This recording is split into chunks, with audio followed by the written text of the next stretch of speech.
Okay, hello everybody, and whatever. I'm glad everyone stopped to stop in and visit, watch this video. I'm going to give a lot of information in this video, so it's going to be a little long. So, um, God asked me to showed me to kind of give you this information. So I have to do it in a historic way, um, from my perspective and from what was been revealed to me. So just quick on me. Um, I was in an auto accident when I was 8 years old. Um, I was hit twice by the same car. I was like dead in the road. Doctor came and revived me. So I guess I had an NDE. And in my early teens, I started to notice that I was having a lot of premonitions and stuff. I was out of body when I was passed away. I didn't know anything about that stuff when I was 8 years old. Didn't go to church or anything. My parents didn't bring me to church. They did after that, but not before. And so I didn't know anything about out of body experiences or after death stuff or anything. So I had a conversation with God and I made some promises to God. And so that's why I'm here today. You don't have to believe anything I say. Use discernment. It's private revelation as far as I consider my visions and premonitions. Generally, for me, sometimes they're for to tell other people things, and this God wants me to kind of put it out there because of the way the world's going today, and people need to turn back to God. So, first thing I'm going to show you where God showed me that it all started. Okay, now a lot of Christians are not going to like this part that are non-Catholic. But please go through it. I'll play it at a little faster speed so you can get the idea. This is a video I made. Did Jesus start your church? I'm being a little sarcastic in the video, but it was something that God showed me that I should point out to people. So since I can do it just in this video, I'm going to do it with it. Okay, so I'm going to click on the start, but I got to first mute myself. Okay, I keep getting hello, everybody. I keep getting a lot of people who keep bashing my religious beliefs and questioning, what I believe. And so I figured I could ask the demons themselves because they cannot deny Christ and his church. So I'm going to ask them, and it's a demon that you all talk to every single day, them who created whose church. So first, I'm going to start with the King James version of the Bible, which is used by almost all the Protestant faiths in the world and are Christian as the true book. And King Henry VIII, we know, was a murderer and murdered, I don't know, I know he chopped the heads off of two of his wives, his advisor, all because he wanted the divorce. He was not God inspired to rewrite the Reformation, to rewrite the religion. He just wanted an heir to his throne, and he was willing to kill millions of Catholics. And the wars lasted over 500, 600 years, kind of still going on. And, even through the Irish and the IRA, that war is all the way back to King Henry VIII. And he's the cousin of King James. So basically, King Henry VIII created the Church of England out of thin air, and no revelation from God or angels. He didn't, at least even Muhammad said an angel spoke to him, at least something there. King Henry's like, I want a divorce, so I'm going to kill all the Catholics until they give me a divorce. I'm creating my own church. This is history. You can look it up. Another queen came in and reinstated the Catholic faith, but then his cousin or second cousin, King James, which is about 50 years after Henry was in hell, King Henry VIII, recreated the Protestant faith, and I think 1611 decided to write another Bible because they were using the Catholic Bible and they had a different religion that didn't have Catholic traditions in it or follow the Catholic faith. So they needed a new book. So he hired some theologians. And of course, they wrote what he said, because if they didn't, their head would have been hanging on London Bridge, just like Thomas More's, or they would have got burnt at the stake, like so many Catholics did in those days and still to this day. So if you don't like what I have to say, don't listen. You don't need to. You can stay where you are, or you can try and hear the truth a little bit, because I'm not making anything up. The King James Bible wasn't published till 1638. And I don't know, the original English version of the Bible was written in 1389. And that was the Bible that the English were using in the Catholic Church until King Henry's cousin, King James, who has the pride to put his name on the book. So you're reading his book. You belong to him. The funniest thing of the whole thing is today, the leader of the Church of England is King Charles. And did his wife get murdered maybe too? I'm just curious, because there seems to be a thing about murdering to be a king in this king of Church of England kind of kingship. England has influence and controls the money system through the Rothschilds, through the whole world. And the whole world is following them and living in their beast system, which we've been stuck in for all these years. And we wonder why we have all this killing and everything. England, through the Church of England, through their king, has killed more people than any other dictator or anything in the world, and even got Christians divided God's kingdom in 50,000 different sects with the help of other people like Martin Luther. So let's ask your demon, whose church is whose? Hey Google, who started the Church of England? King Henry VIII, according to history.com. However, the church is King Henry VIII. He's the one who created your new church. So if you don't believe in any new revelation, how come you believe in a new church? You just condemned 2,000 years of Christians that followed the Catholic faith to hell, even the ones Nero fed to the lions. They died in vain because they didn't read the King James Bible, because according to you, that's the only true Bible. It's actually the only false Bible, like really false Bible, and all the other false Bibles came from that. Now, I don't want to say the Catholic Church does not have error, because men make errors and men are sinners. So men, of course, are problematic. If you think your church has all saints in it and good people, and they're not liars and thieves and murderers in your church, you don't have them there, you're sadly mistaken. But King Henry started his church on the premise of murder and murdering his wife because you couldn't give him a male heir, and all 6 wives. And it wasn't the women, it was him. He had a problem, genetic problem, that he could not create a male. Okay, end of that. Let's go to the next one. Hey Google, who created the Lutheran Church? Martin Luther, according to New York. Martin Luther. That's another man. He wanted to marry his nun. Geez, he found some error in the Catholic Church. Yeah, there error meaning men that sin and are committing heresies and sins, which man does. But it's still Christ's church. So let's see what the demons have to say on Google about who started the Catholic Church. Hey Google, who started the Catholic Church? Jesus Christ, according to Wikipedia. Jesus Christ. There you go. So the demons can't lie. And there you go. You got it. So I rest my case. If you want to follow your king into World War III with the money system, and if you think he's not involved, King Charles, you watch and see very soon, he's going to expose himself. That is the most AntiChrist family, that royal family that ever lived in the history of humankind. So you think some other people were bad, Stalin and stuff? You ain't seen nothing yet. Wait and see. God bless, and may God have mercy on our souls. 2 billion dead in the next 2 years. Thank you, King Charles. And the King James Version Bible that everyone thinks is the Word of God. That's just an interpretation of the Word of God, the way he wanted it interpreted. That's why it's changed from the Catholic Bible. Get it? Or it doesn't make sense to you? I don't know. Look it up. It's history. God bless. May Jesus Christ have mercy on your souls. Maybe you can open your ears and hear the truth. Bye. Okay. I mean, I put that through there, and that's pretty quick. I mean, there's a couple of things I want to mention real quick. I'm a lay Carmelite. God led me to the Carmelites and the Catholic faith, actually. And I'm a third order lay.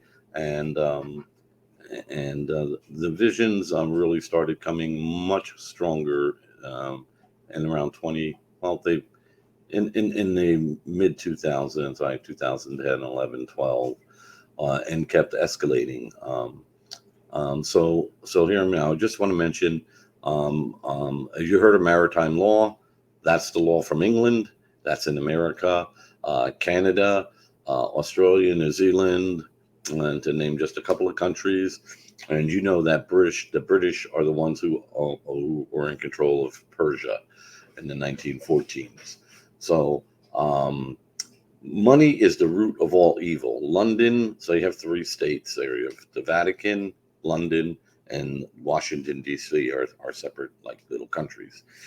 And in London, they control the money through the Rothschilds, money, through the King of England there in London. And so Money is the root of all evil. Okay, we all know that. So the root is the foundation of it, is the money, is in London. The root of evil is in London.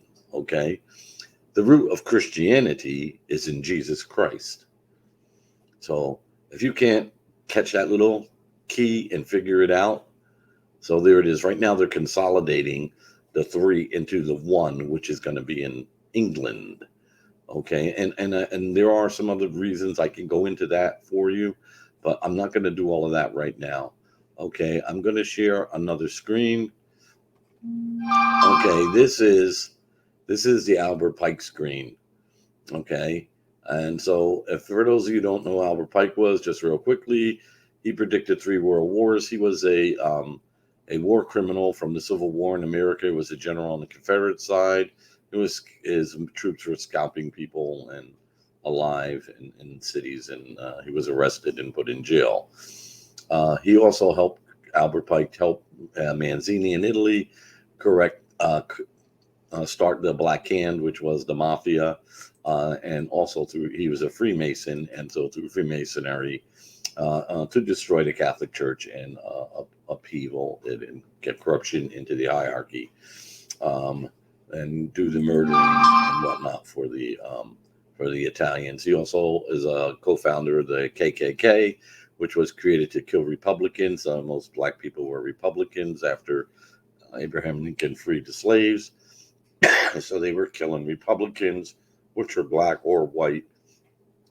Well, Abraham Lincoln they killed. And so he was a devout Luciferian, and he had a vision from a demon in August 15th, 1871. Some people complain that this letter disappeared and it's not really real, and it was real, and I've known about it for more than 30 years. This letter is real. It disappeared. It's kind of like the Georgia Guidestones. Like in 50 years, no one will even know they ever existed. And most people today still don't know that they existed. Okay, so we're just going to go into the 3 world wars. The First World War was, to get rid of the czars in Russia, which they did because they had the Eastern Rite Church in Russia, and they destroyed all the churches. So it's a funny thing that Putin built back all the churches when the Soviet Union fell. But we all know the story of the czars being killed and they killed also the king was running going to be the king of Austria, I believe, which actually triggered World War I, and England started that war, and they were losing it, and they were approached by the Rothschilds. And they said that we'll help you win World War I. They were ready to surrender. They only had about a month's worth of food left, the royal family there. And they said, we can help you win this war. We can get America to join the war. All we want in return is Palestine, because all of this interconnects. So that was Balfour wrote this agreement, and that was in, I think, in 1917 or whatever, 16. The Lusitania somehow got sunk. America joined the war, and they destroyed Germany. They cut off the money through London, through the bankers, through the Rothschilds, and they devastated Germany, and they put the people into total chaos, which has to do with World War II, with the Germans not liking the Jews. So it's because they felt betrayed by the Jews. It really wasn't the Jews. It was the Zionists, Zionism, which is a political movement, and the Albert Pike plan through the demonics. Okay, so then we're just going to go into, and we kind of know the outcome. In 1945, World War II ended. Communism was spread into China after that, and into Russia. We had the Soviet Union, and so that was the outcome of World War II. There's some nonsense in here. The Third World War, which is what I wanted to just read to you real quick. The Third World War must be fomented by taking advantage of the differences caused by the agentur, I don't know that word, of the Illuminati between the political Zionists and the leaders of the Islamic world. The war must be conducted in such a way that Islam and the political Zionism, the state of Israel, multiply and destroy each other. Meanwhile, the other nations, once more divided on this issue, will be constrained to fight to the point of complete physical, moral, and spiritual and economic social cataclysm, which in all its horror and clearly show that the nations to the nations the effect of absolute atheism, the origin and savagery of the most bloody turmoil. Then everywhere the citizens obliged defend themselves against the world minority of revolutionary will exterminate those destroyers of civilization and the multitude disillusioned with Christianity, whose deistic demon spirits, will from that moment be without compass or direction, anxious for an ideal, but without knowing where to render its adoration, will receive the true light through the universal manifestation of the pure doctrine of Lucifer, brought finally out in public view. This manifestation will result from a general reactionary movement which will follow the destruction of Christianity and atheism, both conquered and exterminate at the same time. So they're going to get the Christians and the atheists and the Islamics and the Jews and all to kill each other off, fighting over whatever and being controlled by the Zionists and the world cabal, Illuminati, and that's basically it. Albert Pike was a devout Luciferian and Freemason. Freemasonry is Luciferian, and just real simple. Their altar is they call it the Creator, being of light, and being of light translated into Latin is Lucifer. That's who they worship. There is no question about it. And any Freemason who's they don't get the esoteric meanings until they move up. And Albert Pike is required reading for Freemasonry. Okay, so he teaches them about Luciferium and how to conjure spirits and stuff like that. Okay, the next thing, I'm going to try and move quickly. I'm going to share this tab. This is the history of Zionism. As an organization, Zionism is a movement. Zionism generally considered to be founded by Theodore here at 1897. However, this had begun much earlier with its intertwine of Jewish history. And why my phone is going nuts, I have no clue.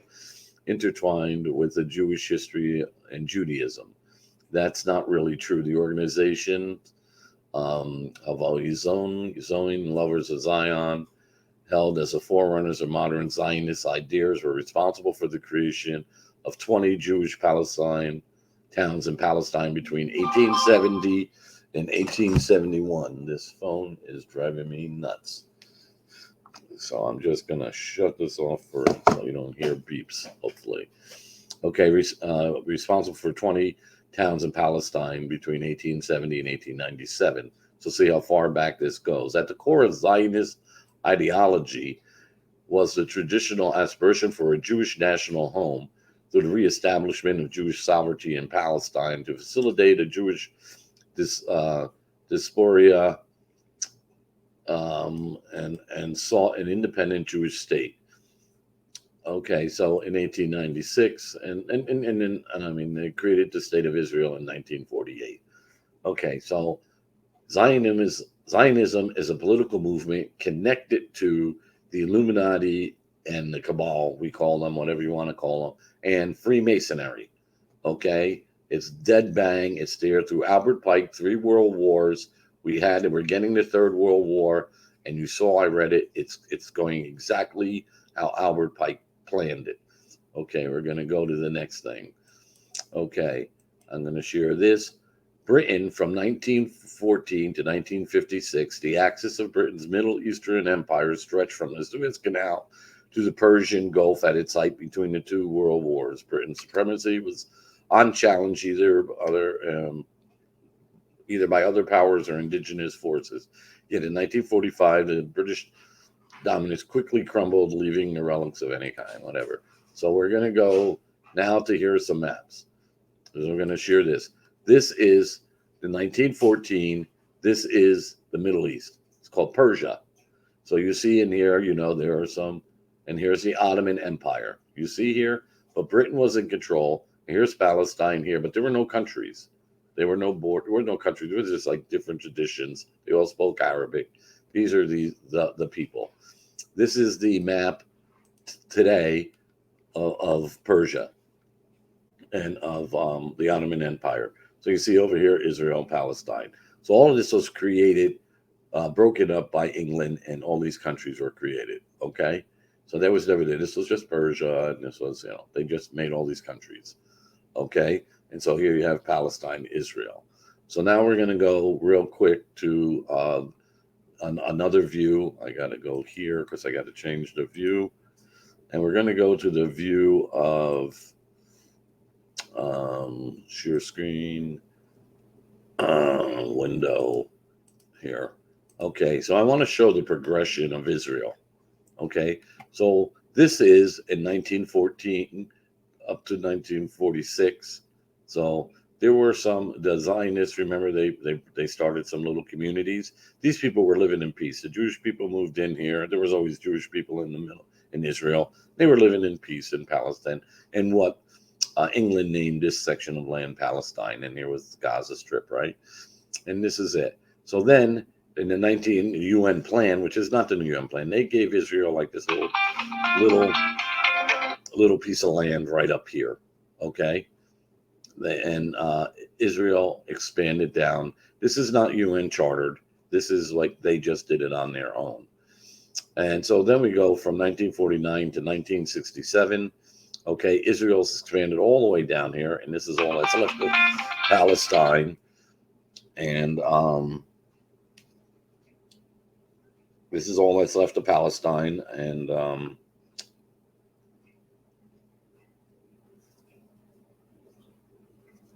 damn it, I'm just trying to turn my phone off, and it doesn't want to listen to me. Okay, and in Palestine, okay, all of this is taken by force. And see, they moved all the way in, and here, they took Jerusalem. How they did this was they just came and they just started killing people. They had no plan to bring Jewish people in there and make a Jewish Zionist state. They just dropped all. So I said, okay, this is your section, like over here. And it was right up in here. And so they were in Tel Aviv. Rothschild gave them a lot of money. They had the Balfour Agreement. So in 1917, England was England was losing the war to Germany. England started that war, by the way, World War I. And they were losing the war, and they were going to sign a treaty. And Germany said, just let's put everything back the way it was.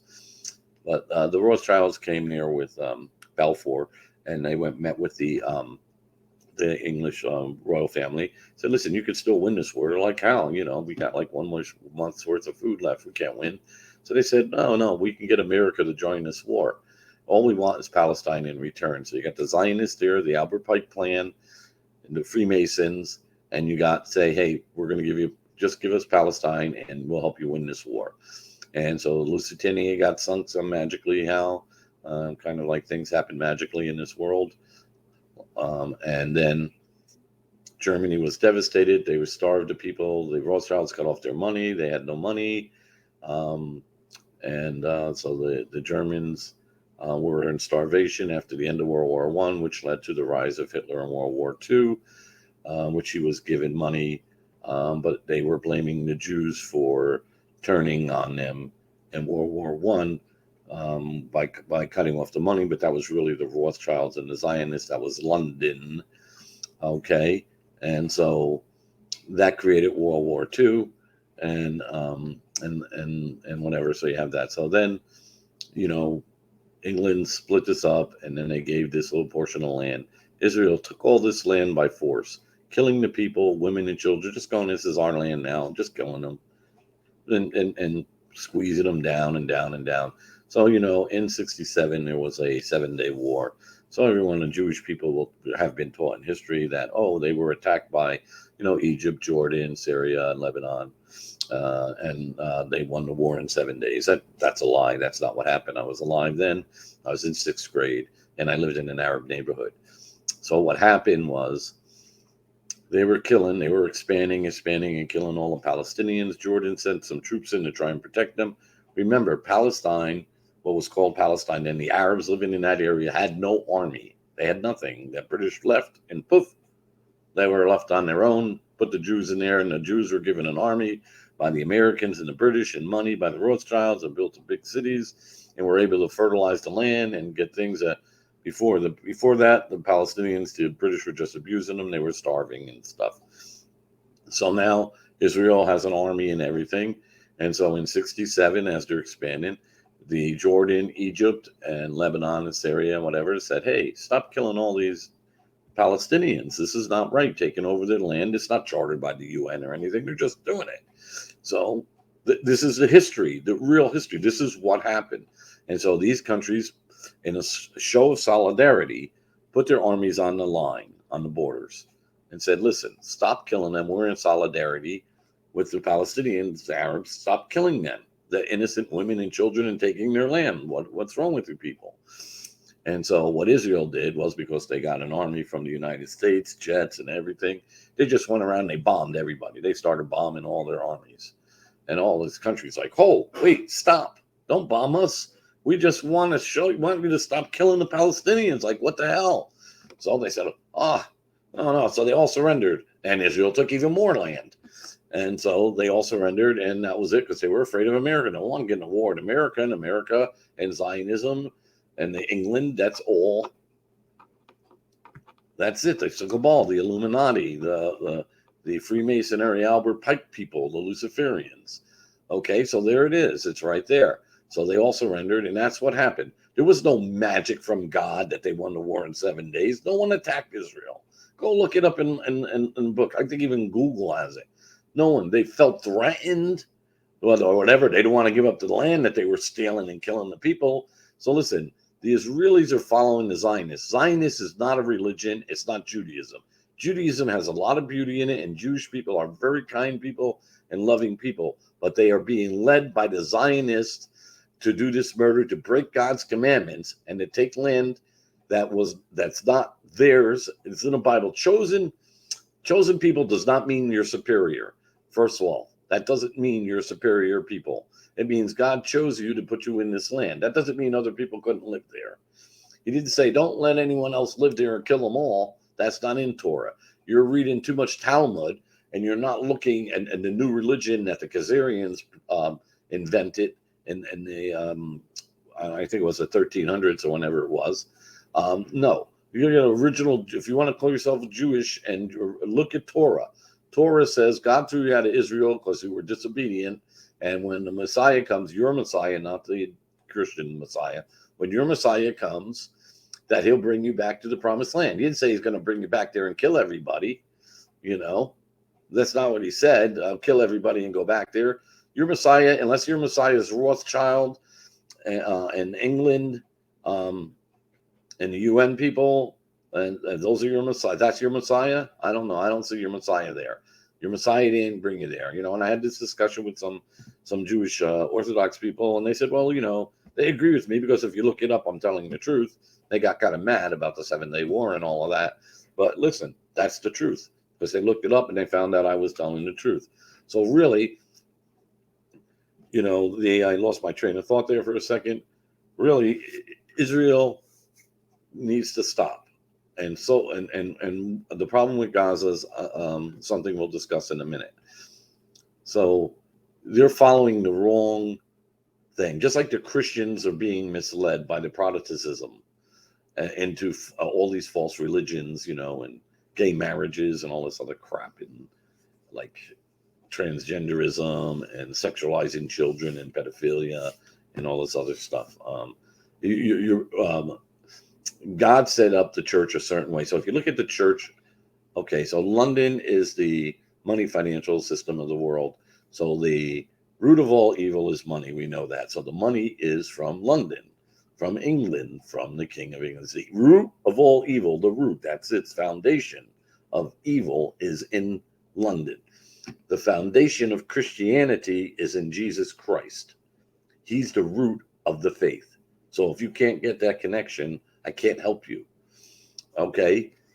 the English family is nothing but murderers, their royal family, and pedophilias and everything else. And there's a lot of stories going around, even about this wonderful Queen of England, who all these children disappeared when they went on a picnic with her out in Canada.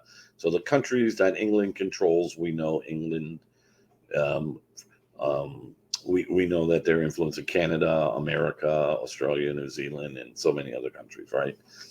And so here we have all the way to today.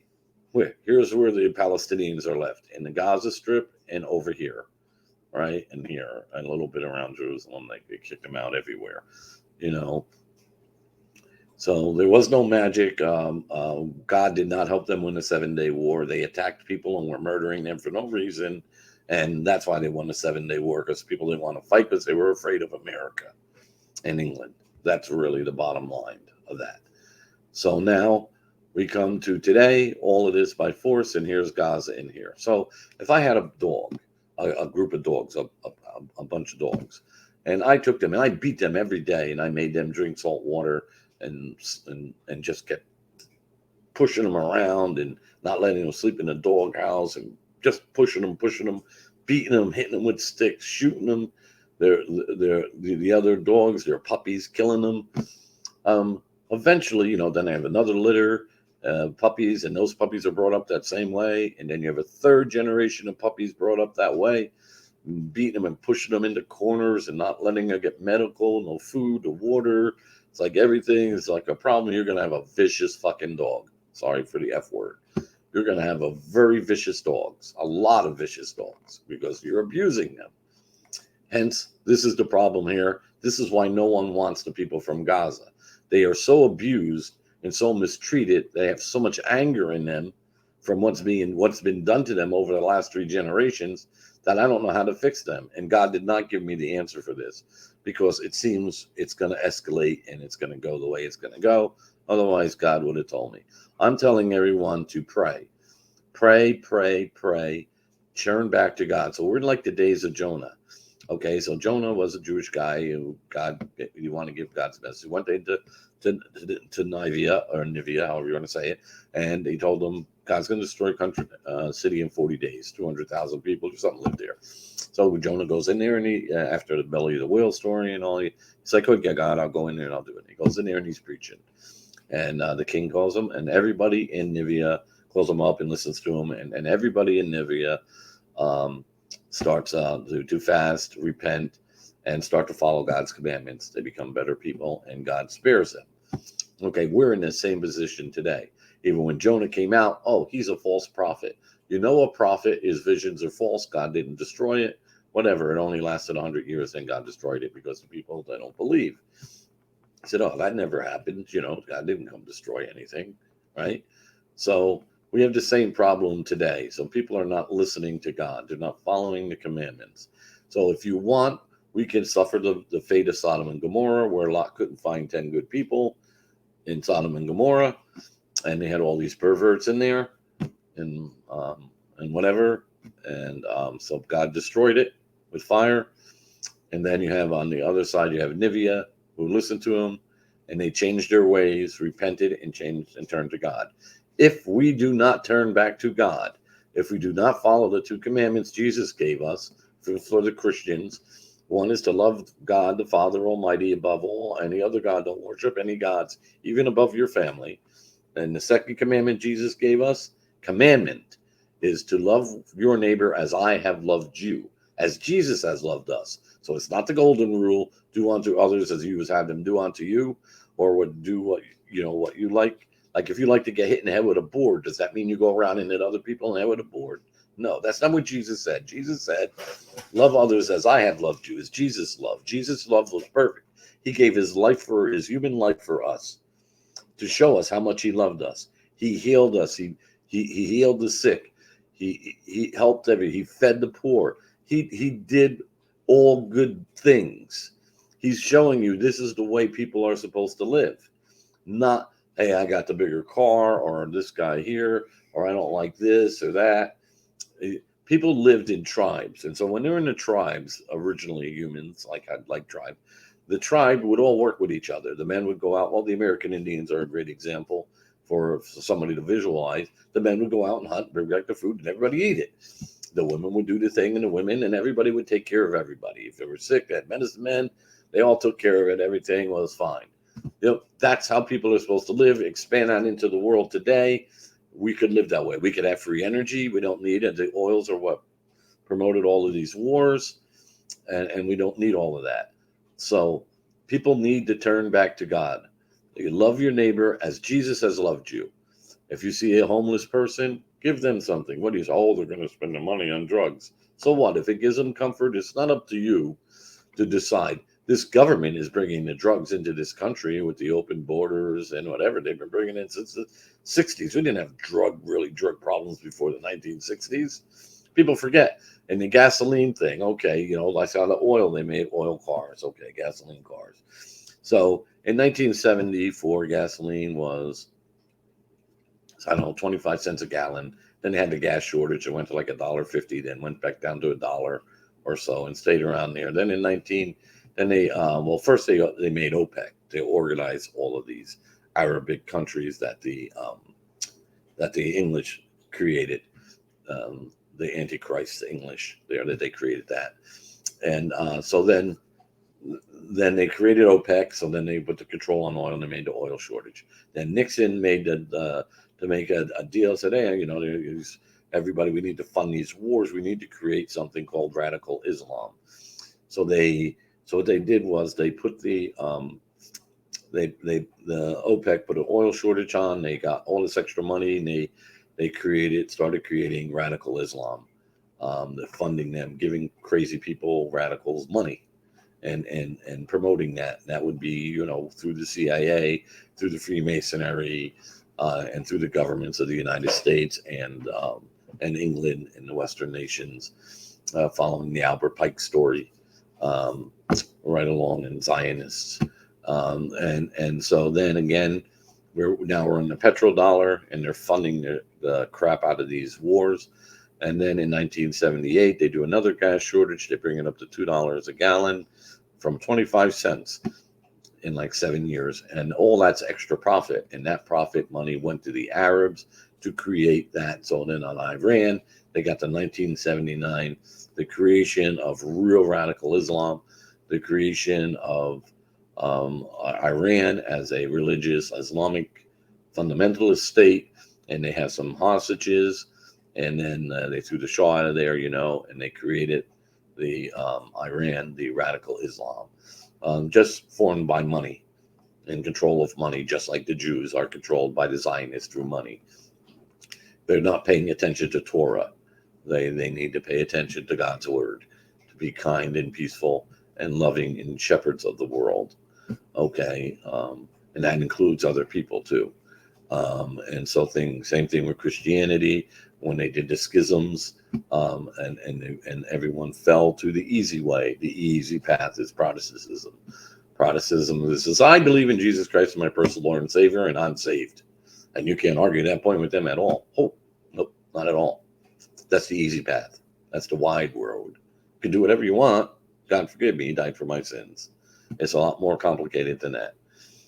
So, at any rate, I think I'm pretty much about done. I mean, I skip around a little bit, but the message God wanted me to tell you is you have to turn back to God and to pray. And fast. You have to change the way you are. You have to stop being materialistic, and you really do have to stand up to the evil in this world. And right now, it's inevitable. World War III.